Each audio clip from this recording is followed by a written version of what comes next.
Oui, bonjour. Et dans cette vidéo, ce que je vais faire, c'est euh, rattacher du code à un movie clip. Donc, j'ai un movie clip ici qui s'appelle Bonhomme, que je vais introduire sur ma feuille de départ. Et je vais déplacer ici mon bouton. Je peux redimensionner les objets. En fait, si j'ai redimensionné ou changé l'orientation d'un dégradé, je peux faire la même chose pour un objet avec cet onglet-là. Donc, je peux changer la taille. Je pourrais également, si je place sur un des coins, changer la rotation par rapport au centre de rotation défini. Et je peux également l'incliner. CTRL-Z, encore une fois, annule le changement. Pour attacher du code, il faut créer un fichier ActionScript. Et ce fichier ActionScript-là, on va le lier à l'intérieur des propriétés de mon objet. Donc, dans Propriétés ici, je vois que comme l'objet s'appelle symbole ici, il peut me créer une classe que je vais appeler bonhomme. Je peux lui donner un autre nom significatif. Et lorsque tu cliques sur le bouton, tu pourrais faire le lien vers ton code.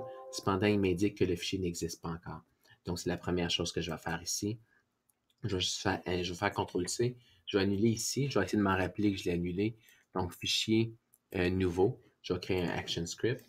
Et ce symbole, ce fichier-là, je vais l'enregistrer immédiatement. Enregistrer.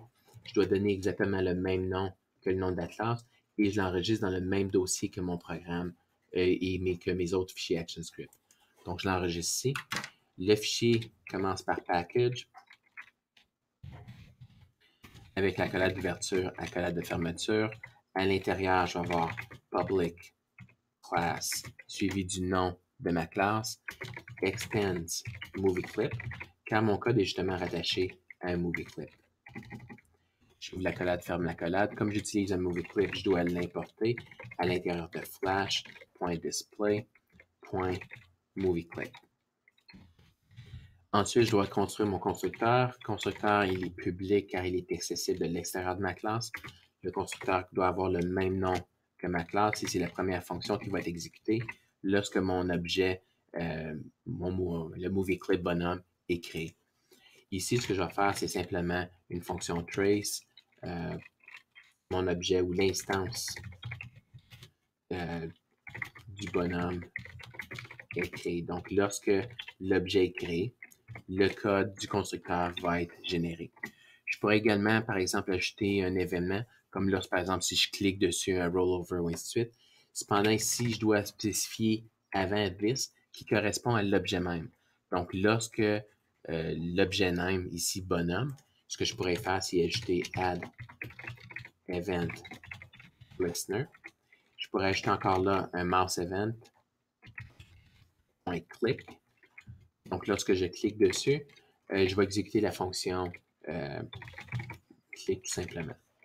Maintenant, comme j'utilise un mouse event, je dois aller l'inclure à l'intérieur de mes fonctions import. Donc, c'est import flash events avec un S, point, cette fois-ci, mouse event. Je fais référence à une fonction click que je dois maintenant créer. Donc, c'est la prochaine chose. Comme la fonction click s'exécute seulement à l'intérieur de ma classe, donc je peux la définir comme étant private. Donc, private click. Les paramètres, maintenant, comme c'est un mouse event, il reçoit un paramètre que je vais appeler event, qui est un mouse event.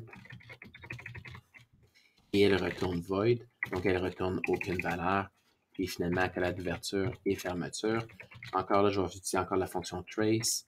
Je clique sur mon bonhomme. Donc ça, c'est la partie de mon code. Donc c'est important, le nom de la classe, le nom de l'objet, le nom de l'instance. Lorsque tu ajoutes un événement sur mon objet lui-même, je dois utiliser l'événement this, l'objet ici, le nom this, qui fait référence à lui-même. Maintenant, au niveau de mon code, je ne dois pas oublier d'aller ajouter, donc je vais aller dans les propriétés de mon objet, aller m'assurer que le lien se fasse entre la classe et mon objet. Si je clique ici, je vois vraiment que le lien se fait correctement. Donc, c'est important d'exporter pour ActionScript et je clique sur le bouton OK. À partir de maintenant, je peux insérer mon symbole à l'intérieur. Je vais juste enregistrer. Je m'assure que tous mes fichiers sont enregistrés. CTRL-Enter. Maintenant, si on va voir chacune des erreurs qui étaient survenues ici. Public class, public function, ça va aller mieux si j'écris ça. En fait, je pense pas que j'oublie rien d'autre. En fait, non, c'est pas vrai. J'oublie d'autres choses. Right bracket. Encore la fonction. Donc maintenant ici, je vois l'instance du bouton du bonhomme a été créée. Claire, bonjour le monde, c'est mon message d'introduction. Je clique ici, j'ai mon message, je vais cliquer sur le bouton, mais là, si je clique maintenant sur mon symbole, je vois vraiment, je clique sur le bonhomme.